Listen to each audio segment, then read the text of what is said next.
जो लोग मीठा खाने के शौकीन हैं, एक बार इस हलवे को जरूर ट्राई करें। बहुत ही जबरदस्त बनता है। तो आइए इसे बनाना शुरू करते हैं। आधा कप घी को गरम करेंगे और इसमें जो भी ड्राई फ्रूट्स आपको पसंद हैं वो डाल के फ्राई करके निकाल लेंगे। फिर इसी ऑयल में 1 कप सूजी डाल के इसको भून लेंगे। तकरीबन 8 से 10 मिनट लगेंगे। इसको हल्की आंच पे भूनेंगे, लाइट गोल्डन हो जाए और खुशबू आने लगे तो इसमें 3 कप पानी डाल देंगे।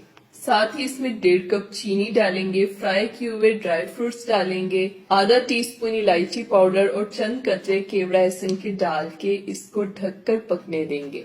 8 से 10 मिनट के लिए इसको बिल्कुल लो फ्लेम पे छोड़ देंगे ताकि सूजी अच्छे तरीके से फूल जाए।